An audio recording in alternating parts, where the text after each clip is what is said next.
Paravur principal sub കോടതിയിൽ bomb ഭീഷണി. Email മുഖേനയാണ് സന്ദേശം എത്തിയത്. കോടതിയുടെ പ്രവർത്തനം നിർത്തിവെച്ചു. വിവരങ്ങളുമായി സൈഫുന്നിസ ചേരുന്നുണ്ട്. എന്ത് സാഹചര്യത്തിലാണ് സൈഫുന്നിസ ഇങ്ങനെ ഒരു ബോംബ് ഭീഷണി? ഹർഷൻ, അല്പസമയം മുൻപാണ് പറവൂർ പ്രിൻസിപ്പൽ സബ് കോടതിയിലെ മെയിലിലേക്ക് ഇങ്ങനെ ഒരു ഭീഷണി സന്ദേശം എത്തിയത്. ബോംബ് വെച്ചിട്ടുണ്ട് എന്നൊരു ഭീഷണി സന്ദേശമാണ് എത്തിയത്. ഇത് എവിടെ നിന്നാണ് വന്നടക്കമുള്ള കാര്യങ്ങൾ ഇപ്പോൾ പോലീസ് പരിശോധിച്ചുകൊണ്ടിരിക്കുകയാണ്. ഇപ്പോൾ അവിടെ ബോംബ് സ്ക്വാഡും ഒപ്പം തന്നെ പോലീസിൻ്റെയും ഒരു പരിശോധന നടക്കുകയാണ്.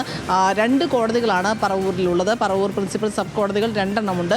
ഈ 2 കോടതിയുടെയും പ്രവർത്തനം നിർത്തിവെച്ചിരിക്കുകയാണ്. അഭിഭാഷകരും ഒപ്പം തന്നെ ജഡ്ജിമാരടക്കമുള്ളവരെല്ലാവരെയും തന്നെ കോടതി മുറിയിൽ നിന്ന് പുറത്തിറങ്ങിയിരിക്കുകയാണ്.